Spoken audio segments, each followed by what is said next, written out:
Hello बच्चों, आप सभी का स्वागत है हमारे वीएन के ट्यूशन्स में। तो बच्चों, आज हम स्टार्ट करने वाले हैं इस क्लास में चैप्टर नंबर 5 क्लास 12 का। तो चैप्टर नंबर 5 का जो नाम है वो है आपका समांतर श्रेणी। तो सबसे पहले हम जानेंगे समांतर श्रेणी क्या है, फिर उसके बारे में, उसके फॉर्मूलाज के बारे में समझेंगे, एक एक करके एक एक टॉपिक क्लियर करेंगे हम, टॉपिक बेस्ड कॉन्सेप्ट। ठीक है, पहले हम इसके अंदर कॉन्सेप्ट, दो कॉन्सेप्ट इसको हम क्लास के अंदर करेंगे, बाकी जो कॉन्सेप्ट बचेंगे वो अगली क्लास के अंदर करेंगे। ओके, तो फर्स्ट हमारा सबसे पहले क्या है, समांतर श्रेणी क्या है।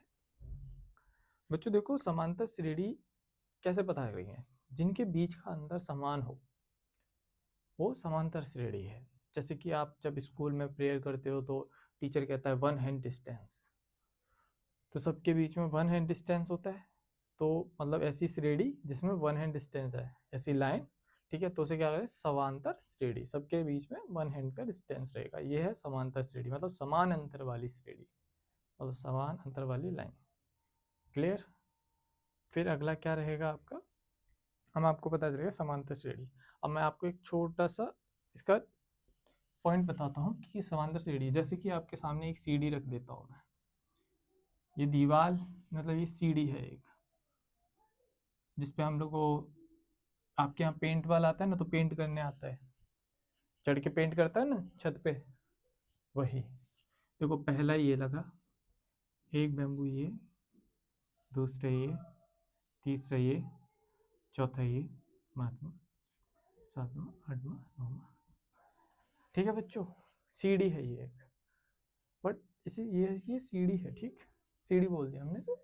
अब देखो बच्चों, ये ए है, ये बी है, ये सी है, ये डी है, ई है, एफ, जी, एच, आई, जे, के। अब बच्चों समझो, समांतर श्रेणी, ठीक, समांतर श्रेणी, ये श्रेणी है ना, इसके बीच में समान अंतर होगा। अगर इन दोनों के बीच में अंतर x है तो इन दोनों के बीच में भी अंतर x होगा, इन दोनों के बीच में भी अंतर x, इन दोनों के बीच में भी अंतर है, मतलब समान अंतर। तो ये समांतर श्रेणी हो जाएगी एक तरीके से। ठीक है, समझ गए। ठीक, अब देखो मैं आपको एक छोटा सा क्वेश्चन कराता हूँ, क्वेश्चन नहीं, बट हम अभी लैंग्वेज समझेंगे कि समांतर श्रेणी किस किस तरीके से बनती है। तो फर्स्ट क्या रहता है आपका समांतर श्रेणी में, समांतर श्रेणी को बच्चों शॉर्ट में बोलते हैं एपी। क्लियर बच्चों, समांतर श्रेणी को शॉर्ट में बोलेंगे एपी। ठीक, उससे पहले मैं आपको समांतर श्रेणी का जो पहली लाइन जैसे लिखते हैं ना हम समांतर श्रेणी, वो आपको लिख के बताता हूँ। सबसे पहले जानो कि इसके छोटे छोटे जो क्वेश्चंस होते हैं जिनमें छोटे छोटे शब्द लिखे होते हैं वो क्या होते हैं। सबसे पहले समझो ए, फिर समझोगे आप ए एन। ठीक, ए का मीन्स होता है आपका प्रथम पद। ठीक, ए एन का मतलब होता है एनवा पद। डन। ए का मतलब प्रथम पद, एन का मतलब एनवा पद। ठीक है बच्चों, अब देखो मैं एक श्रेणी लिखता हूँ आप लोगों के सामने। पहला पद ए, फिर ए प्लस डी, फिर ए प्लस 2d, और ए प्लस 3d, फिर ए प्लस 4d। ठीक, ऐसे डॉट डॉट बहुत सारे होते हैं। तो बच्चों देखो, इसे हम मैथमेटिकल लैंग्वेज में, पहले हम इसे हिंदी की लैंग्वेज बोलेंगे। ये क्या हो जाएगा आपका, सबसे पहले पढ़ता है तो ये प्रथम पद, प्रथम पद। ठीक, ये आपका क्या होगा, सेकंड पद मतलब द्वितीय पद। क्लियर, ये आपका क्या होगा, थर्ड पद, तृतीय पद। समझे, ये आपका आंसर होगा फोर्थ पद। ठीक, अब इसे जो मैथमेटिकल, ये हमने समझ लिया हिंदी की लैंग्वेज में क्वेश्चन में किस तरीके से लिख के आएगा। अब इसे मैथमेटिकल लैंग्वेज में क्या कहेंगे,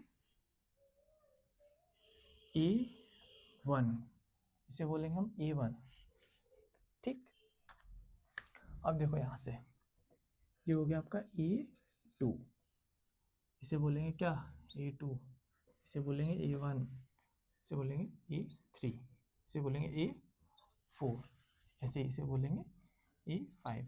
अब बच्चों ये A1 2 3 4 5 लिखा हुआ है ना ए के नीचे, ये सब क्या है पता है? ये सब पद की संख्या है। कौन से नंबर पद है? पद जो है वो कौन सा नंबर पे है? अब ये 1 है तो प्रथम पद, 2 लिखा है तो द्वितीय पद, 3 लिखा है तो तृतीय पद। ओके बच्चों, क्लियर? अब देखो इसमें क्या रहता है, एक छोटी सी यहाँ एक छोटी सी एक जो इम्पोर्टेंट थिंग है ना, वो यहाँ सोचने की बात है। जब A2 दिया रखा है यहाँ, तो A को हम A1 कहते हैं, A2 को A प्लस डी कहते हैं, ठीक? A3 को A प्लस 2D। अब जो आप सोच रहे हो D क्या होता है, D मैंने क्यों लिखा है? तो बच्चों सुनो, छोटा सा एग्जाम्पल इधर लेते हैं। ये हो गया आपका 2 4 6 8। 2 और 4 के बीच का जो अंतर वो कितना है? 2। 4 और 6 के बीच का अंतर 2, 6 और 8 के बीच का अंतर 2। Doubt clear? इसे क्या बोलते हैं हम लोग? डी कहते हैं। ये हमारा क्या निकल के है? डी, मतलब बीच का अंतर जो होता है उसे हम डी कहते हैं। क्लियर? डी भी हमारे क्लियर हो गया बच्चों? ओके, अब यहाँ वापस हमारे इस कॉन्सेप्ट में। तो बच्चों देखो, जब A1 हमें दे रखा है, A2 A3 A4 A5, ये हमें पदमा दे दिया है कि A4, मैंने आपको बताया AN का मतलब nवां पद, पहला पद, दूसरा पद, तीसरा पद, चौथवा पद, पांचवा पद, ठीक? ये प्रथम पद, द्वितीय पद, हिंदी में इस तरीके से लिखते हैं, अपन मैथमेटिकल लैंग्वेज में ये लिखते हैं। क्लियर? अब देखो, अब आपको इसमें क्या समझना क्या है? सबसे इम्पोर्टेंट जो चीज़ है समझने वाली वो क्या है? एक फॉर्मूला होता है AN बराबर, ये आपका AN बराबर, उसके आगे क्या रहेगा आपका? A जैसा रखा है ना, A वैसा का वैसा ही रख दो, plus N minus 1 into D, ठीक? ये एक फॉर्मूला होता है। अब बच्चों देखो, मैं इस फॉर्मूले से ये लिख के दिखाता हूँ। हमसे पूछा गया, ये जो फॉर्मूला है बहुत इम्पोर्टेंट है, ठीक? इसे एक्सप्लेन करेंगे, बट हम उससे पहले ये जानते हैं इसे लिखने का तरीका क्या रहेगा। हमसे पूछा गया A3, ठीक? हमसे पूछ दिया A3 निकालो, A3वां पद कौन सा है, मतलब इसे वैसे इस तरीके से और लिखेंगे, तीसरावां पद, तीसरावां पद, ठीक? अब इसमें क्या करना है, देखो A की जगह A ही रहेगा, प्लस यहाँ N की वैल्यू ये है, N की वैल्यू 3 दे रखी है हमें, तो N की वैल्यू क्या लिखेंगे? 3 माइनस 1 अपॉन डी, ये आपका ये आगे निकल के। अब देखो इसमें आगे क्या करेंगे हम, एक ही समय ए ही रहेगा, प्लस इसमें से ये जाएगा 2 बचेगा, डी बचेगा। तो ये हमारा A3 पद क्या निकला था? 2D। समझ गए बच्चों? जब भी आपको ऐसा कोई न्यूमेरिकल लिख के दे दे कि A 7वां पद बताओ, A 7वां पद बताओ, तो आप क्या करोगे पता है? A प्लस 1 कम कर दो, 6D, ठीक? ऐसे आपको 11वां पद, 11वां पद, मैं मैथ की लैंग्वेज लिख रहा हूँ, A11, आपको लिखना है 11वां पद, इस तरीके से लिखा है 11वां पद, समझे? इस तरीके से लिखा है क्वेश्चन में, उसे इस तरीके से लिखते हैं। फिर आगे क्या रहता है हमारा? A प्लस 11 से 1 कम क्या रहता है? 10D। ये बच्चों डायरेक्ट अप्रोच है, ये अप्रोच आपको डायरेक्ट लगानी है, ठीक? इस फॉर्मूले को ना लिखकर हमें डायरेक्ट ये लिखना है। क्लियर है आप लोगों को? ये आपको समझाया। जैसे इसे भी लिखेंगे हम 7वां पद।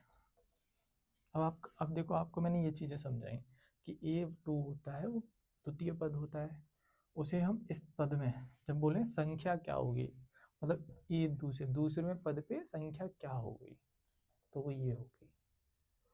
ठीक है, मतलब प्रथम पद प्लस बीच का अंतर। क्लियर। अब चलो हम एक छोटा सा एक फॉर्मूला है, उसे थोड़ा लेंदी वे में समझते हैं अच्छे से। यही फॉर्मूला इसमें थोड़ा एक्सप्लेन करता हूँ आपके सामने, तो आपको डाउट एक एक डाउट क्लियर हो जाएगा अच्छे से। क्लियर, चलो ठीक है। तो बच्चों देखो, मैं आपके सामने एक छोटी सी एक क्वेश्चन लिखता हूँ। A1, A2, A3, A4, A5 dot dot dot dot EN।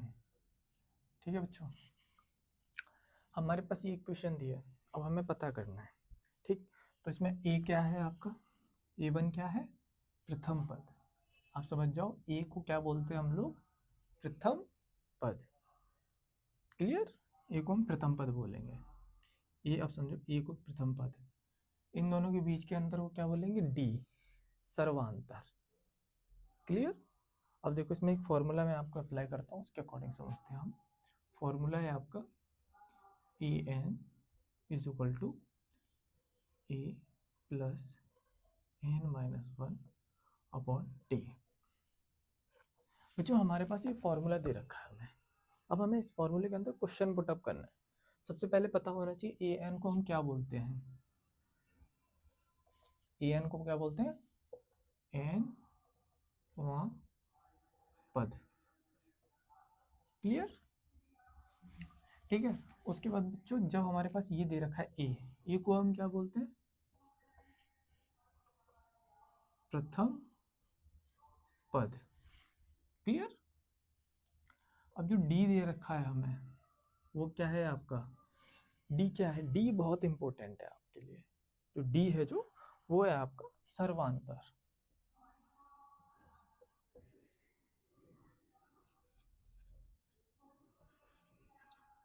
ये डी आपका है सर्वांतर। ठीक, सर्वांतर, ये डी आपका सर्वांतर है। अब सर्वांतर देखो कैसे निकालते हैं, डी जब भी निकालेंगे तो क्या करेंगे, आगे वाले में से पीछे वाले को माइनस करेंगे, दूसरे पद में से पहले पद को माइनस। जैसे हमें निकालना है डी, तो हम करेंगे A2 माइनस A1, इसमें से इसे माइनस करेंगे, फिर हमें A3 माइनस A2, यहाँ x निकलेगा तो यहाँ भी x ही निकलेगा, मतलब अंतर बीच का बराबर निकले। सर्वांतर को मतलब क्या होता है, समान अंतर। ठीक है, समान अंतर। क्लियर। ठीक है, हमें ये चीज़ समझ आ गई, ये इसका मतलब क्या है, इसका मतलब क्या है, हमें इस फॉर्मूले के बारे में पता चल गया क्या है। अब हम एक क्वेश्चन करते हैं इसी फॉर्मूले के ऊपर बेस्ड। ओके, ठीक है। तो बच्चों अब हम इसके ऊपर एक क्वेश्चन करने वाले हैं, जैसे कि हमारे पास लिखा हुआ है 2, 4, 6, 8। ओके, ये इस तरीके से डॉट डॉट। उसके बाद हमें क्वेश्चन दिया है कि 11वां पद ज्ञात कीजिए। ठीक, A11, मतलब एक हम इसे शॉर्ट लैंग्वेज में लिखेंगे आपके सामने, हिंदी में पहले, शॉर्ट लैंग्वेज में बाद में। क्या लिखेंगे, 11वां और 11वां पद ज्ञात करो। क्लियर। अब बच्चों देखो यहाँ पे क्या करना है, सबसे पहले हमें पता करना है इसमें ए क्या है। ए बराबर कितना है, 2, प्रथम पद मैंने बोला था ना आप लोगों को अच्छे से, ए क्या हमारा प्रथम पद। अब इसमें हमें पता करना है डी, डी क्या है, इसमें मैंने डी बताया था किस तरीके से करते हैं, डी को पहले पद दूसरे पद में से पहला पद माइनस, तो 4 में से माइनस कितना करेंगे 2, तो हमारा क्या निकलेगा 2। क्लियर। उसके बाद बच्चों क्या करेंगे हम, थर्ड में से फोर्थ पद, मतलब एक आगे वाले पद में से पीछे वाले पद को माइनस करेंगे। जब हम पीछे वाले को माइनस करके देखेंगे तो यहाँ पे भी सेम आयत से बताया जाएगा, समांतर श्रेणी समान अंतर है इनके बीच में। ठीक। अब बच्चों देखो आगे इसमें आपसे पूछा क्या गया है, इसमें एन का एनवा, मतलब इसे हम लैंग्वेज में लिखेंगे ना तो इसे इस तरीके से नहीं, A11 पूछा गया है आपसे कि A11वां पद ज्ञात करो। ठीक, तो देखो कैसे ज्ञात करते हैं, मैंने आपको एक फॉर्मूला बताया था, सोच लो कि अगर ज्ञात करना है तो हमें उठा के ये फॉर्मूला लगा देना है।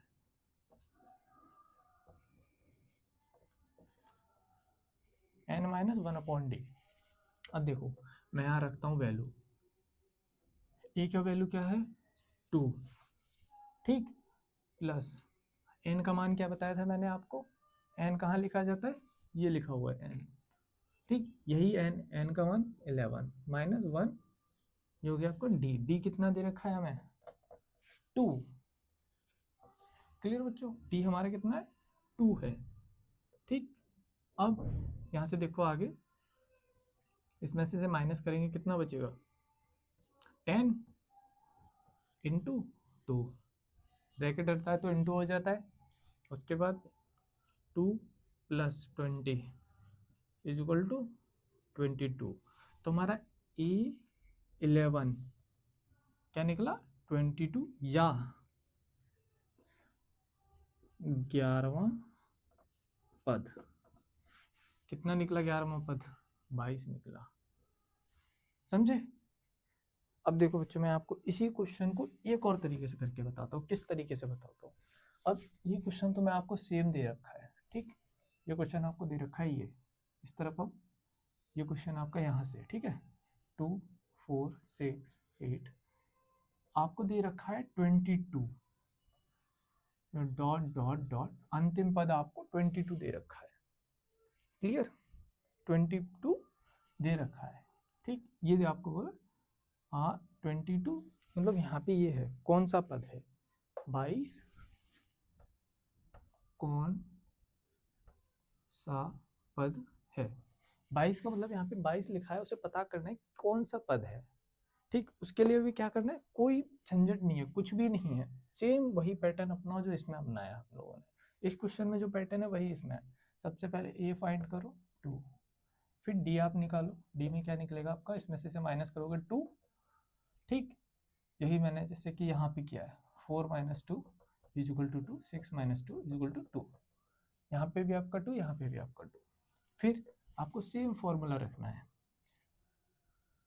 ए एन बराबर क्या है, बराबर ए प्लस एन माइनस 1 डी, ये आपके पास लिख के आ गया, इसी फॉर्मूले में यही सारी चीजें रख देनी है।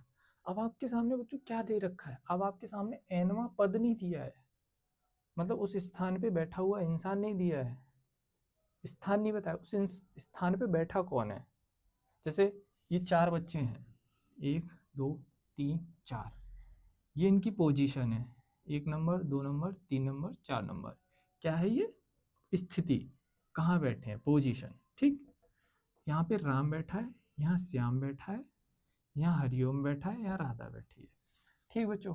अब आपसे ये कहा गया राधा कौन से नंबर पे बैठी है, ऐसे यहाँ बहुत सारे बच्चे बैठे हैं, उनके पास ही नंबर है, मान लो ये राधा है, आपसे पूछा राधा कौन से नंबर पे बैठी है, ये पूछा गया आपसे। अब ये नहीं बोला राधा 19 में या 11 में 12वें नंबर पे बैठी है, हमें नहीं पता कौन से नंबर पे बैठी है, राधा कौन से नंबर पे बैठी है, तो 22 मान लो राधा कोई लड़की स्थल आदमी उसका नाम 22 है, वो उसे पूछा गया कौन से स्थान पर है, तो उसके लिए हम क्या फॉर्मूला लगाएंगे, यही फॉर्मूला सेम, बस करने का थोड़ा सा चेंज आएगा क्वेश्चन में, क्या चेंज आएगा, ई एन की वैल्यू हमें ये जो वैल्यू है ना वो ई एन की वैल्यू है, क्योंकि हमें एन की वैल्यू पता नहीं है, स्थान नहीं पता, हमें पता है तो क्या पता है कि ए एन, कि वो इंसान बैठा हुआ है, और वो कौन से स्थान पे बैठा है हमें नहीं पता, ठीक, मैं बैठा हूँ, मेरे पीछे बोर्ड है, अब मैं पूछूं कि बोर्ड कौन से नंबर पे है, तो आप लोग कहोगे दूसरे नंबर पे है, मतलब दूसरा पद है वो, मैं पहला पद बोलूंगा, मुझे पहला पद बोलोगे आप, वैसे ही यहाँ बहुत सारे लोग बैठे, एनवा पद दे दिया आपको, ठीक, एन की वैल्यू नहीं पता हमें। अब देखो एन की ए एन की वैल्यू क्या दे रखी है आपको, यहाँ पे क्या दे रखी है एन की वैल्यू 22, क्लियर, उसके बाद आपको ए की वैल्यू क्या दे रखी है 2, ये फिर प्लस एन की वैल्यू हमें पता नहीं -1, डी की वैल्यू कितनी है 2 बच्चों, क्लियर। अब देखो बच्चों एन पहले हम ये निकाल लेते हैं, हमें ये दे रखा है, अब इस क्वेश्चन को अच्छे से समझो, 22 का 22 रहेगा, 2 का 2 रहेगा, प्लस 2n -2, क्लियर। अब ये प्लस ये माइनस, ये प्लस का ये माइनस का है, 0 हो जाएंगे, ठीक। अब सोचो यहाँ पे 22 ये n है, 2n ये बचा हमारे पास क्लियर कंप्लीटली, और कुछ नहीं बचा। अब हम क्या करेंगे, 2 को इधर ले आओ, डिवाइड में हो जाएगा, 2 से काटोगे 11, तो n बराबर क्या निकला 11, क्या निकला 11। तो ये 11 जो निकला है ना वो ये निकला है, देखो आपके सामने बच्चों क्वेश्चन, A11 बराबर 22, n की वैल्यू 11 लिख ली है। मैंने पहले क्या किया, आपको क्वेश्चन दिया हुआ 11वां पद पूछा, फिर आपको 11वें पद पे कौन 11वें पद पे बैठा कौन है, 22 बैठा था, हमने यहाँ पता किया। ठीक, अब यहाँ मैंने 22 को बिठा दिया, पूछा 22 कौन से पद पे बैठा है। मैंने आपको एक ही क्वेश्चन से 2 कॉन्सेप्ट कंप्लीट करा दिए। क्लियर, यही क्वेश्चन सेम क्वेश्चन है, देखो बस यहाँ पे वो इंसान बिठा, यहाँ पे वो इंसान की जगह पूछी गई है, इस जगह पे कौन बैठा हुआ है। ठीक, यहाँ पे वो इंसान को ही बिठा दिया। मान लो तुम, जैसे तुम हो, तुम बैठे हो, तुम सोचो 11वें पद पे कौन बैठा है अपने से, आप सोच सकते हो। तो ये 11वें पद आपको नहीं पता, अब आपको पता है 11वें पद पे 22 बैठा है, आपको नहीं पता 22 कौन। अब आप ये लिख दिया an कौन है, 22 कौन से पद पे बैठा है। यहाँ से हमने लिखा था A11, 22 वैल्यू है A11 की, हमारा मान ये है n का, हमें n की वैल्यू पता करनी थी। यहाँ an 11वें पद पे बैठा कौन है उसकी वैल्यू निकाली है। यहाँ पे ये बैठा है, वो कौन से पद पे बैठा है, पद पर कौन है, एनवा पद पे कौन है, यहाँ ये पता करना है हमें। ठीक, यहाँ पे कि जो संख्या है 22 कौन से पद पे बैठा है, कौन से पद पर बैठा है। अब सोचो एनवा पद पर कौन है, पड़ोसी के घर में कौन है। अब यहां से सोचो कौन से पद पर बैठा है, पड़ोसी के घर कौन से नंबर पे है, पड़ोसी के घर में कौन है और पड़ोसी का घर कौन से नंबर पे है ना। हमें एक में पता करना है कौन बैठा है और एक में पता करना है कौन से नंबर पे बैठा है। ठीक है, दोनों में से एक चीज दी जाएगी, एन की वैल्यू दी जाएगी या ए एन की वैल्यू दी जाएगी, आपको वो आपको क्लियर करना है। तो बच्चों ये आपका कॉन्सेप्ट हुआ एकदम क्लियर। अब मिलेंगे अगली क्लास में, तब तक के लिए आप अच्छे से पढ़िए, वीडियो अच्छी लगे तो शेयर कीजिए अच्छे से और अपनी पढ़ाई पर बहुत फोकस कीजिए। बेस्ट ऑफ लक, मिलते हैं अगली क्लास में, बाय।